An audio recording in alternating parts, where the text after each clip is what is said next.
Perkenalkan, nama saya Nela Ardika Setiaputri dengan NPM 240 130 10122. Saya Kalula Atristi dengan NPM akhir 128. Saya Fani M. Indianti dengan NPM akhir 165. Perkenalkan, nama saya Asar Najwa dengan NPM 2401 30 10 254.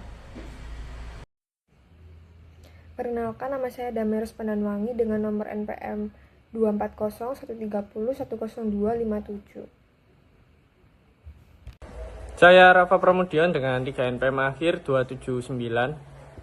Perkenalkan, nama saya Dela Safira dengan NPM akhir 303. Perkenalkan, nama saya Sakira Naskar M. Nadia dengan NPM akhir 390. Warahmatullahi wabarakatuh. Perkenalkan, nama saya Muhammad Albani Fakata dengan NPM akhir 408. Assalamualaikum warahmatullahi wabarakatuh. Perkenalkan, nama saya Yaka Patria Faizin dengan NPM akhir 407. Sebelumnya, apa sih penggabungan bisnis itu? Jadi, penggabungan bisnis adalah proses menyatukan dua atau lebih perusahaan yang sebelumnya berdiri sendiri menjadi satu kesatuan usaha. Jadi, di sini ada beberapa macam cara penggabungan usaha. Cara yang pertama yaitu integrasi horizontal. Ini terjadi ketika perusahaan yang bergabung berada dalam bidang usaha dan pasar yang sama. Ini bertujuan untuk memperbesar pangsa pasar dan mengurangi persaingan. Cara yang kedua yaitu dengan integrasi vertikal. Cara ini terjadi ketika perusahaan yang bergabung berada pada tahap produksi atau distribusi yang berbeda tetapi masih saling berhubungan, misalnya produsen dengan pemasok atau dengan distributor. Tujuannya untuk meningkatkan efisiensi dan mengontrol rantai produksi. Cara yang ketiga yaitu konglomerasi. Cara ini terjadi ketika perusahaan yang bergabung memiliki jenis usaha yang berbeda dan tidak saling berhubungan. Nah, ini bertujuan untuk diversifikasi dan mengurangi risiko bisnis. Nah, berikut beberapa alasan perusahaan-perusahaan ini menggabungkan bisnisnya. Yang pertama yaitu karena keunggulan biaya. Seringkali lebih murah bagi suatu perusahaan untuk memperoleh fasilitas yang dibutuhkan melalui penggabungan daripada melalui pengembangan. Alasan yang kedua yaitu risiko lebih rendah. Dengan menggabungkan atau membeli perusahaan yang sudah memiliki produk dan pasar yang mapan, biasanya lebih aman dibandingkan membuat produk baru dari awal. Jika perusahaan sudah terdiversifikasi atau memiliki banyak jenis produk, risikonya juga lebih kecil. Misalnya jika suatu produk bermasalah atau dilarang, maka perusahaan masih bisa bertahan karena memiliki produk jenis lain. Alasan yang ketiga yaitu karena lebih sedikit penundaan operasional. Nah, perusahaan yang dibeli biasanya sudah memiliki pabrik, izin, dan fasilitas yang siap digunakan. Alasan yang keempat yaitu menghindari pengambil alihan. Karena banyak perusahaan itu bergabung untuk menghindari akuisisi terhadap diri mereka sendiri. Perusahaan yang lebih kecil cenderung lebih rentan terhadap pengambil alihan perusahaan. Oleh karena itu, banyak dari mereka mengadopsi strategi pembeli yang agresif untuk mempertahankan diri dari upaya pengambil alihan oleh perusahaan lain. Alasan selanjutnya yaitu akuisisi aset tak berwujud. Kombinasi bisnis atau penggabungan bisnis ini dapat menggabungkan sumber daya yang tak berwujud dan yang berwujud. Akuisisi hak paten, hak mineral, penelitian, basis data pelanggan, atau keahlian manajemen dapat menjadi faktor pendorong utama dalam kombinasi bisnis. Kemudian ada juga alasan lainnya, yaitu seperti perusahaan dapat memilih penggabungan bisnis daripada bentuk ekspansi lainnya karena keuntungan pajak bisnis. Misalnya kerugian pajak yang dapat dikompensasikan di masa mendatang, dan juga keuntungan pajak penghasilan pribadi dan pajak warisan ataupun alasan pribadi. Selanjutnya yaitu pertimbangan antitrust. Antitrust sendiri adalah aturan hukum yang bertujuan mencegah praktik monopoli dan persaingan usaha tidak sehat. Nah, pertimbangan antitrust ini sangat penting agar penggabungan tersebut tidak merugikan pasar dan konsumen. Aturan anti-monopoli bisa berbeda antar negara bagian dan bisa berubah sesuai kebijakan negara tersebut. Bahkan merger yang sudah terjadi masih bisa ditinjau ulang. Namun, pedoman terbaru juga memungkinkan perusahaan membuktikan bahwa merger mereka memberikan efisiensi atau manfaat bagi konsumen sehingga tetap bisa disetujui. Kemudian bentuk hukum dari penggabungan bisnis yaitu yang pertama ada akuisisi. Akuisisi sendiri adalah membeli aset perusahaan lain atau memiliki sebagian besar saham perusahaan. Nah, kemudian perusahaan yang dibeli tidak harus dibubarkan dan masih bisa tetap beroperasi. Yang kedua ada merger. Jadi merger adalah penggabungan perusahaan di mana hanya satu perusahaan yang tetap berdiri atau perusahaan lainnya dibubarkan. Semua aset dan kewajiban perusahaan yang dibubarkan berpindah ke perusahaan yang masih bertahan. Kemudian ada konsolidasi. Jadi semua perusahaan yang bergabung itu dibubarkan sehingga membentuk perusahaan baru yang mengambil alih seluruh aset dan operasi mereka. Nah, setelah merger atau konsolidasi selesai, biasanya tidak ada masalah akuntansi khususnya karena hanya ada satu entitas hukum yang tersisa. Accounting konsep akuntansi kombinasi bisnis. Prinsip akuntansi diterima secara umum atau GAAP mendefinisikan konsep akuntansi penggabungan usaha sebagai berikut. Suatu transaksi atau peristiwa lain di mana pihak pengakuisisi memperoleh kendali atas suatu atau lebih bisnis. Transaksi yang terkadang disebut sebagai penggabungan sejati atau penggabungan setara juga merupakan kombinasi bisnis. Perlu dicatat bahwa konsep akuntansi penggabungan usaha menekankan pembentukan entitas tunggal dan independen perusahaan yang tergabung sebelum penyatuan mereka. Bisnis-bisnis yang sebelumnya terpisah disatukan menjadi satu entitas. Sumber daya dan operasional bisnis mereka berada di bawah kendali satu tim manajemen. Pengendalian dalam satu entitas bisnis tersebut diwujudkan dalam kombinasi bisnis di mana satu atau lebih perusahaan menjadi anak perusahaan. 2. Suatu perusahaan mentransfer aset bersihnya ke perusahaan lain, atau 3. Setiap perusahaan mentransfer aset bersihnya ke perusahaan yang baru dibentuk.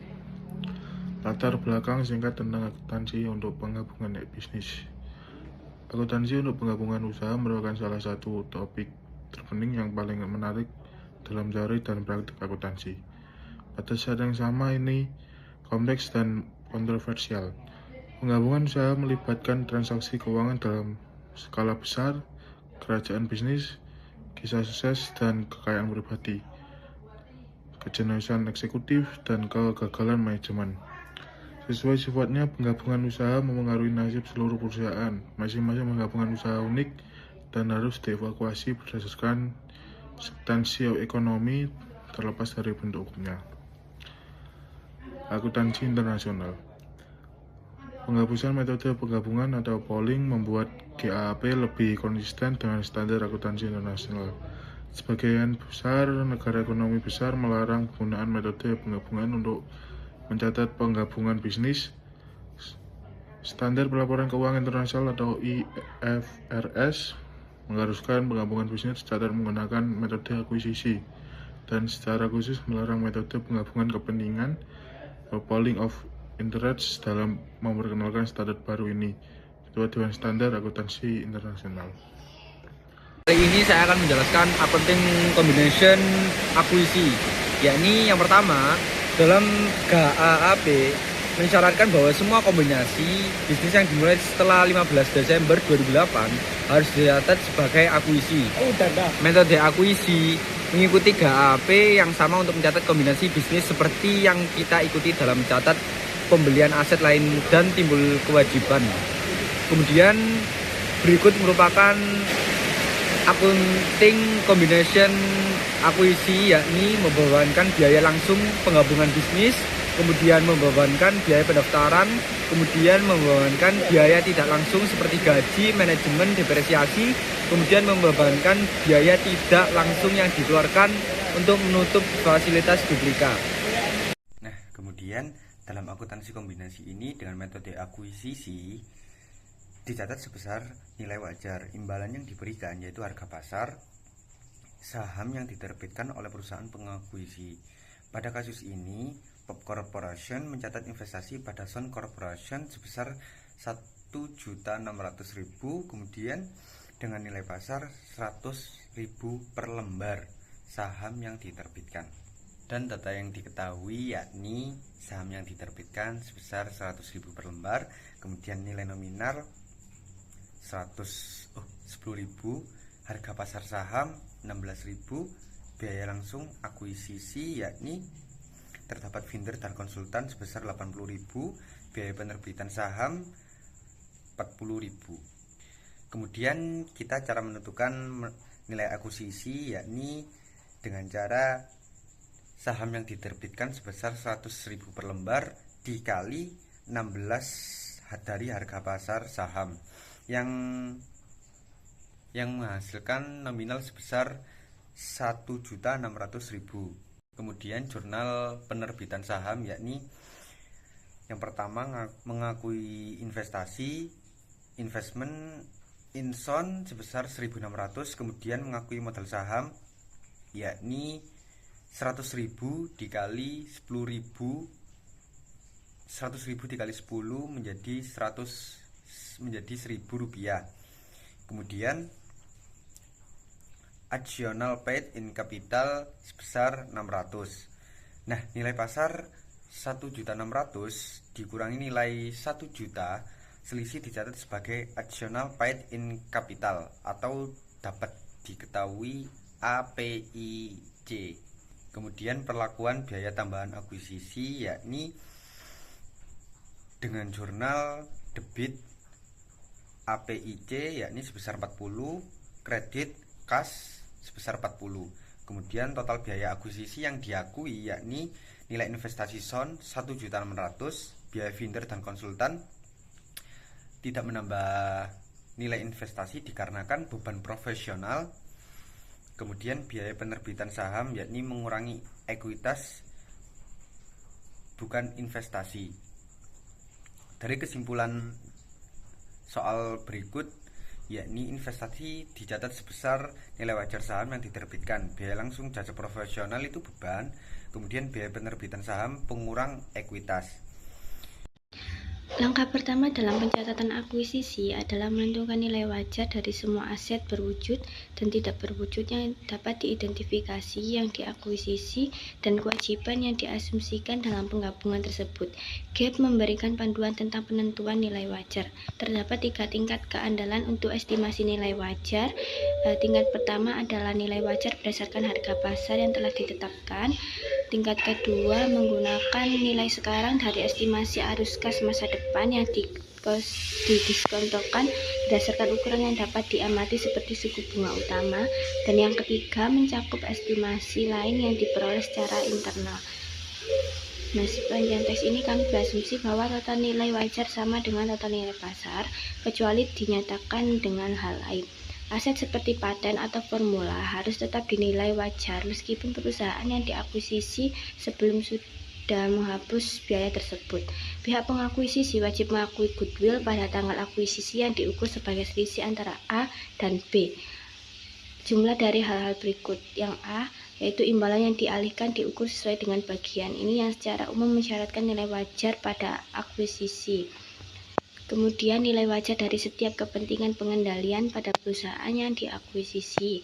Kemudian dalam kombinasi bisnis yang dicapai secara bertahap, nilai wajar pada tanggal akuisisi dari kepemilikan saham yang sebelumnya dimiliki oleh pihak pengakuisisi di perusahaan yang diakuisisi. Dan B adalah selisih antara nilai wajar aset teridentifikasi yang diakuisisi pada tanggal akuisisi dan kewajiban yang diasumsikan diukur sesuai dengan topik. Aset tak berwujud harus dipisahkan dari goodwill jika memenuhi salah satu dari kedua syarat. Yang pertama, ada kriteria separabilitas, yaitu aset dapat dipisahkan dari entitas dan dijual, disewakan, atau ditransfer secara mandiri. Yang kedua, ada kriteria kontraktual legal, yaitu aset timbul dari hak kontrak atau hak hukum lainnya.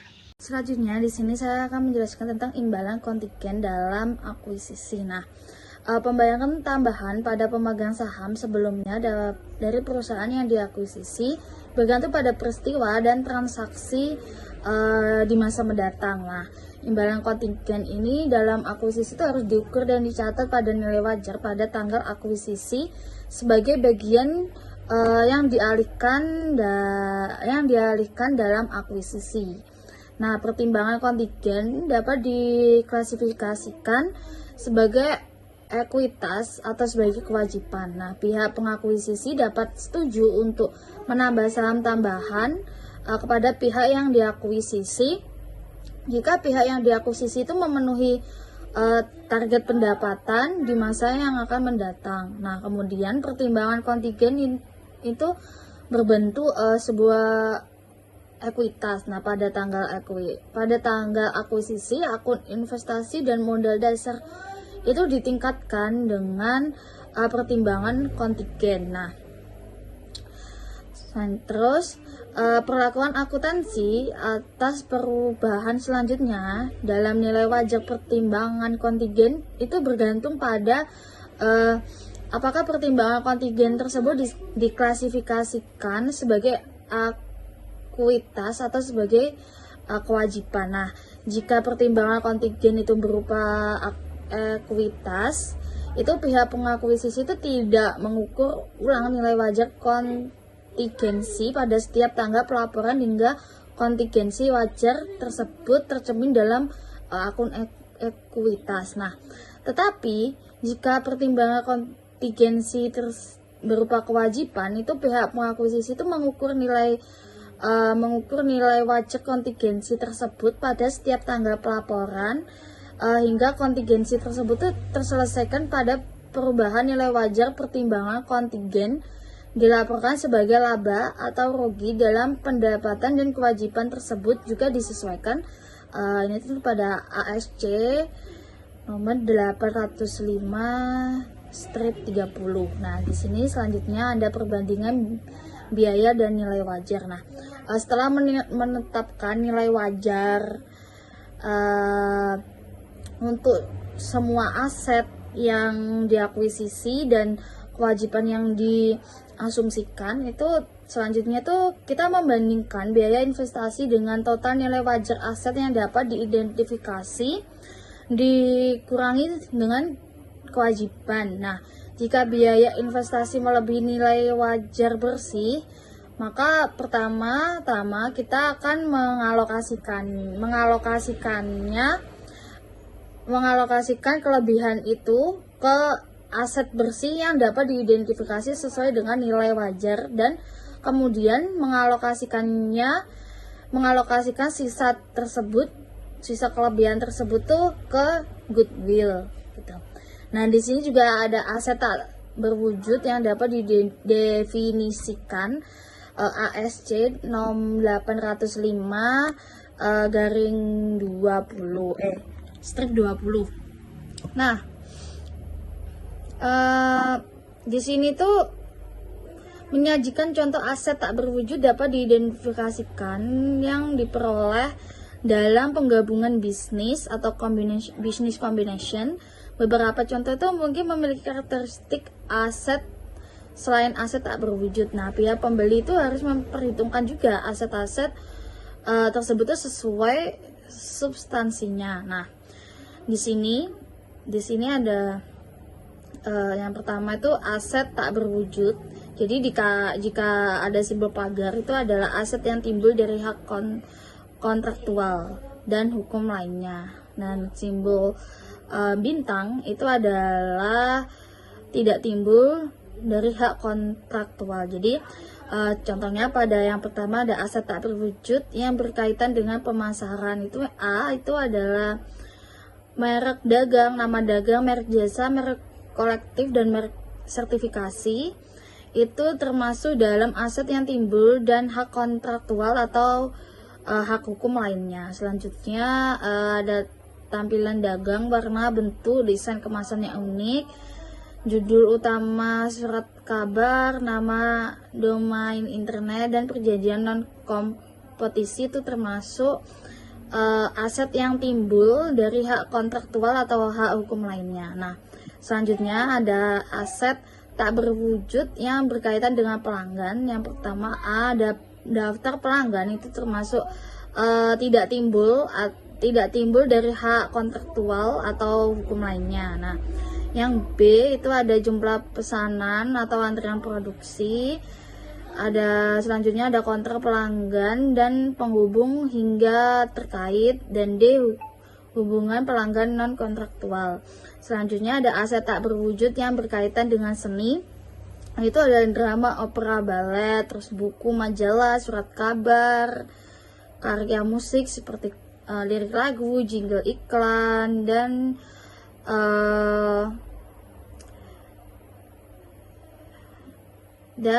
materi video atau audio visual, gambar, foto begitu.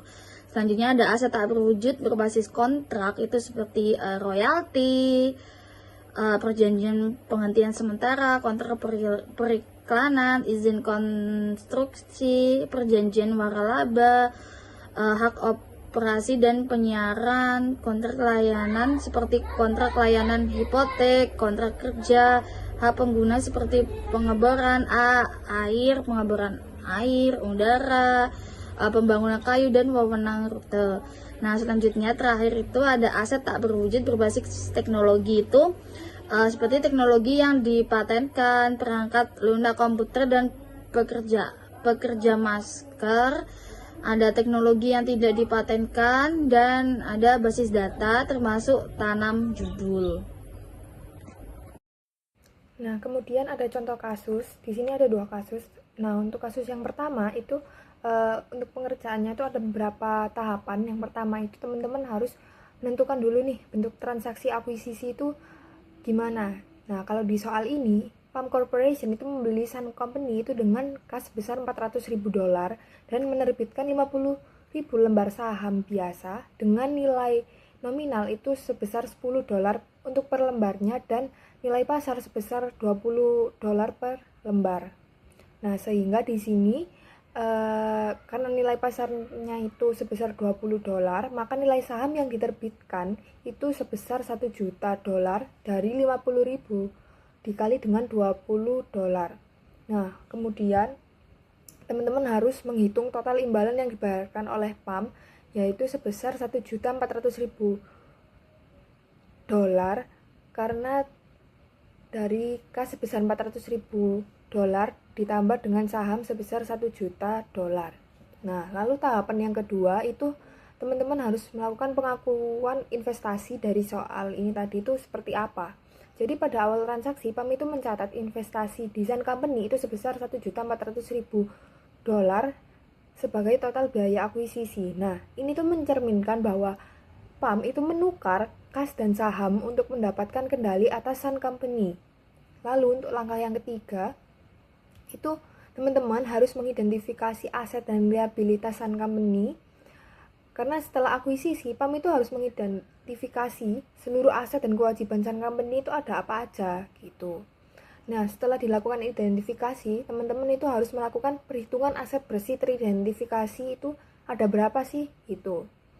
Nah, untuk nilai wajar aset bersih Sun Company itu sebesar $1.200.000, yang artinya jika semua aset itu dijual dan semua kewajiban diakuisisi, nilai bersihnya itu sebesar $1.200.000. Kemudian langkah yang kelima itu adalah penentuan goodwill.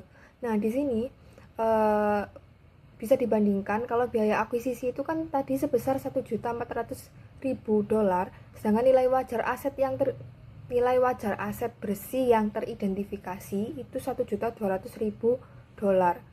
Nah, jadi selisihnya di sini itu sebesar $200.000 yang dianggap sebagai goodwill. Nah, terus emangnya goodwill itu apa? Kenapa kok kita harus nyari goodwill? Karena di sini goodwill itu muncul karena PAM itu membayar lebih mahal dari nilai aset bersih company. Yang artinya goodwill itu mencerminkan reputasi perusahaan, loyalitas pelanggan, kualitas manajemen, potensi laba di masa depan, dan juga sinergi bisnis yang diharapkan. Gitu. Kemudian untuk kasus yang kedua ini itu nilai wajarnya itu melebihi biaya investasi atau pembeliannya itu lebih murah. Nah, di sini itu ada beberapa tahapan. Yang pertama itu sama, kita juga harus melakukan bentuk transaksi akuisisinya itu seperti apa. Nah, di sini kalau kasusnya itu kayak PAM itu membeli Sun Company juga, sama seperti yang soal kasus tadi, tapi 40.000 lembar saham biasa itu nilai nominalnya itu $10 dan nilai pasarnya itu $20. Jadi nilai sahamnya itu sebesar $800.000. Nah, hasil bayarnya itu sebesar 10% dengan jangka 5 tahun senilai $200.000. Sehingga total biaya akuisisinya itu sebesar $800.000 ditambah dengan $200.000 sehingga totalnya ada $1 juta. Nah, kemudian yang kedua, langkah yang kedua itu tahapan pengakuan investasi. Nah, di sini PAM itu harus mencatat investasi di Sun Company itu sebesar $1 juta sesuai nilai wajar imbalan yang diberikan. Kemudian langkah yang ketiga itu pengakuan aset dan liabilitas. Jadi di sini tuh PAM harus kembali mengidentifikasi lagi seluruh aset Sun Company seperti kas, piutang, persediaan tanah, bangunan dan lain-lain, dan juga seluruh kewajiban seperti utang dagang, hasil bayar, dan kewajiban-kewajiban yang lain. Nah, semuanya ini dicatat berdasarkan nilai fair value. Kemudian langkah yang keempat itu ada perhitungan aset bersih. Jadi di sini hasil perhitungannya itu menunjukkan kalau nilai wajar aset bersih yang teridentifikasi itu sebesar $1.200.000. Kemudian langkah yang kelima itu terjadinya pembelian murah kan di sini. Nah, itu harus dibandingkan dulu nih teman-teman, kayak biaya akuisisinya berapa dan nilai wajar aset bersihnya itu berapa. Kalau di sini biaya akuisisinya itu kan tadi sebesar $1 juta. Nah, untuk nilai wajar aset bersihnya itu sebesar $1.200.000. Nah, karena nilai aset bersih lebih besar daripada harga yang dibayarkan, maka terjadilah keuntungan pembelian murah sebesar $200.000. Nah, untuk perlakuan akuntansinya sendiri dari pembelian murah ini tadi itu keuntungannya itu tidak dicatat sebagai goodwill, tetapi langsung diakui sebagai laba atau gain pada laporan laba rugi, karena ini itu menunjukkan bahwa PAM itu memperoleh Sun Company dengan harga di bawah nilai wajarnya gitu. Assalamualaikum warahmatullahi wabarakatuh. Perkenalkan, nama saya Nela Adika dengan NPM terakhir 122. Di sini saya akan menjelaskan materi kontroversi goodwill. Pada mendefinisikan goodwill sebagai kelebihan biaya investasi atas nilai wajar aset bersih yang diterima. Secara teoritis, ini adalah ukuran nilai sekarang dari proyek laba masa depan perusahaan gabungan di atas laba normal bisnis serupa. Estimasi goodwill membutuhkan spekulasi yang cukup besar. Oleh karena itu, jumlah yang kami kapitalisasi sebagai goodwill adalah bagian dari harga pembelian yang tersisa setelah semua aset dan kewajiban berwujud dan tidak berwujud lainnya yang dapat diidentifikasi telah dinilai pada nilai wajarnya. Kesalahan dalam penilaian aset lain akan memengaruhi jumlah yang dikapitalisasi sebagai goodwill. Selanjutnya ada GAAP saat ini untuk goodwill dan aset tidak berwujud lainnya. GAAP secara dramatis mengubah akuntansi untuk goodwill pada tahun 2001 atau ASC 350-20. GAAP mempertahankan perhitungan dasar niat baik, tetapi standar yang direvisi mengurangi banyak kontroversi sebelumnya. GAAP saat ini menyediakan klarifikasi dan paduan yang lebih rinci pada saat intan sebelum tidak tercemar GIPLES harus dikenali sebagai aset yang dapat mempengaruhi jumlah goodwill yang dikenali oleh perusahaan. Baik, selanjutnya ada mengenali dan mengukur kerugian penurunan nilai uji. Penurunan nilai goodwill adalah proses dua langkah. ASC 350-20 perusahaan pertama-tama membandingkan nilai tercatat atau nilai buku dengan nilai wajar pada tingkat unit pelaporan bisnis. Nilai tercatat mencakup jumlah goodwill. Jika nilai wajar kurang dari nilai tercatat, maka perusahaan melanjutkan ke langkah kedua, yaitu pengukuran kerugian penurunan nilai. Selanjutnya ada amortisasi versus non-amortisasi. Perusahaan harus mengamortisasi aset tak berwujud dengan masa manfaat tertentu selama masa manfaat tersebut. GAAP mendefinisikan masa manfaat sebagai masa manfaat yang diperkirakan untuk entitas pelapor.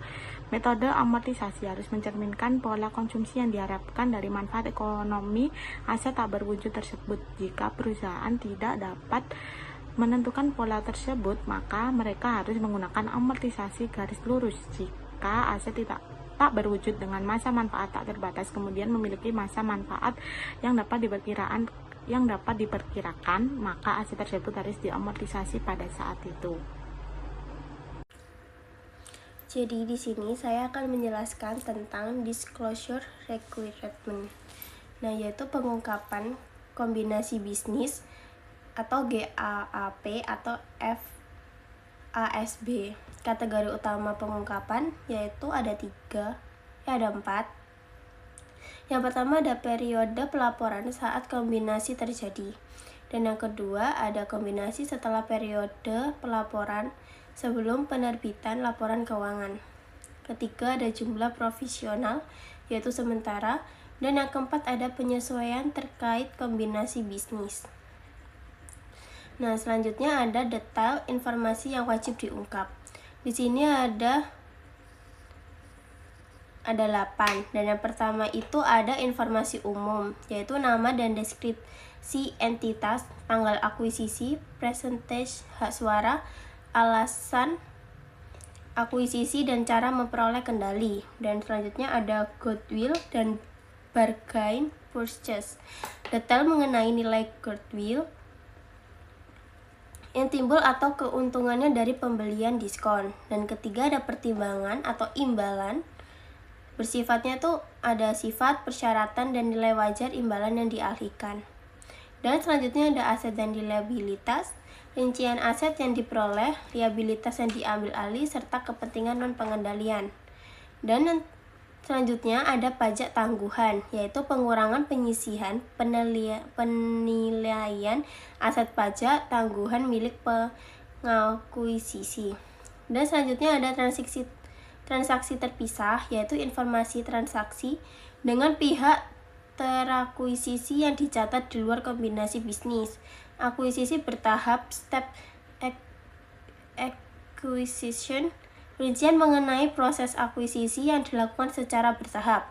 Terus ada entitas publik, yaitu tambahan informasi proforma, pendapatan dan laba seolah-olah penggabungan terjadi di awal periode.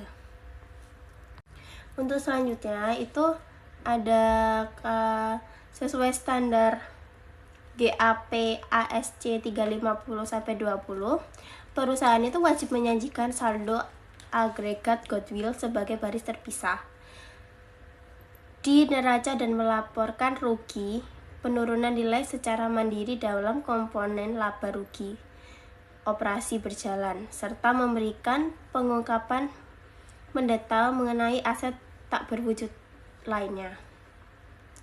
Terus di sini ada gambar, di sebelah kanan ada gambar. Nah, maksud dari gambar itu tuh ada persyaratan pengungkapan exhibit 1-3. 1/3. Bagian atas menjelaskan aturan apa aja sih yang harus dilaporkan oleh perusahaan dalam laporan keuangannya ketika mereka memiliki atau membeli aset tak berwujud, seperti hak paten, merek dagang, atau goodwill. Poin-poin pentingnya itu ada 4. Yang pertama ada aset yang diamortisasi, yaitu perusahaan itu harus melaporkan total nilai aset. Nah, terus kedua ada aset yang tidak diamortisasi, yaitu harus dicantumkan total nilainya secara terpisah. Dan ketiga ada biaya riset dan pengembangan R&D, yaitu biaya ini dicatat dalam laporan laba rugi. Dan yang terakhir penurunan nilai atau impairment. Jika nilai aset tak berwujud turun drastis, perusahaan wajib menjelaskan alasan penurunan tersebut dan beberapa banyak kerugian yang perusahaan itu alami. Sekian presentasi dari saya. Wassalamualaikum warahmatullahi wabarakatuh. Selanjutnya saya akan menjelaskan mengenai Undang-Undang Sarbanes-Oxley atau disingkat dengan SOX. Jadi Undang-Undang SOX ini lahir sebagai respon atas skandal besar yang mengguncang dunia bisnis di khususnya Amerika Serikat seperti kasus Enron, WorldCom dan runtuhnya firma audit Arthur Andersen. Jadi skandal-skandal tersebut ini menunjukkan adanya manipulasi laporan keuangan dan lemahnya pengawasan audit sehingga menurunkan kepercayaan investor terhadap pasar modal. Jadi karena itu, Kongres AS ini mengesahkan SOX pada tahun 2002 untuk memperkuat tata kelola perusahaan, meningkatkan transparansi laporan keuangan, dan memperketat pengawasan audit. Lalu ada tujuan utama dari SOX. Tujuannya adalah yang pertama, mencegah kecurangan dan manipulasi laporan keuangan, lalu meningkatkan akuntabilitas manajemen perusahaan, ada memperkuat independensi auditor, dan yang terakhir melindungi kepentingan investor. Lalu ada area-area penting yang diatur dalam SOX. Jadi ada beberapa poin. Yang pertama, pembentukan PCAOB. Jadi SOX ini membentuk Public Company Accounting Oversight Board atau PCAOB, yaitu badan independen yang mengawasi profesi akuntan publik dan audit perusahaan terbuka.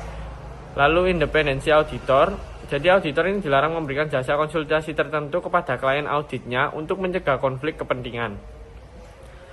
Lalu yang ketiga adalah penguatan peran Dewan Direksi dan Komite Audit. Jadi Dewan Direksi khususnya Komite Audit ini harus lebih independen dan memiliki tanggung jawab pengawasan yang lebih besar.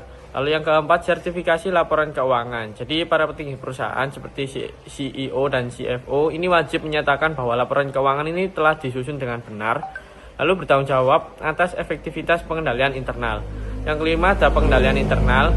Jadi manajemen ini wajib mendesain dan memelihara sistem pengendalian internal, lalu melakukan evaluasi efektivitasnya.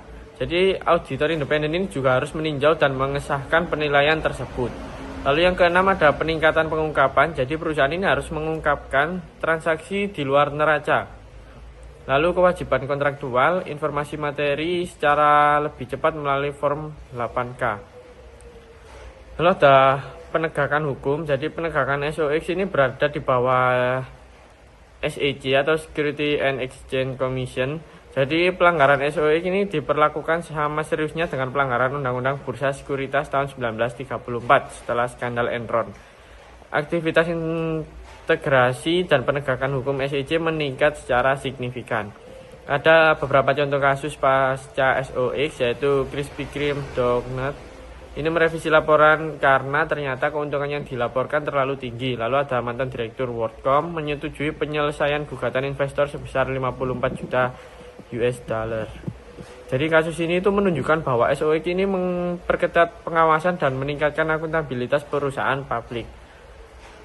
Lalu ada tanggung jawab manajemen menurut SOX dalam laporan tahunan perusahaan, contohnya seperti yang dilakukan oleh Chevron Corporation tahun 2012. Jadi manajemen ini wajib menyatakan tanggung jawab atas penyusunan laporan keuangan, lalu menegaskan kepatuhan terhadap GAAP, menyatakan laporan disajikan secara wajar, bertanggung jawab atas pengendalian internal, dan menjelaskan peran dan komposisi komite audit.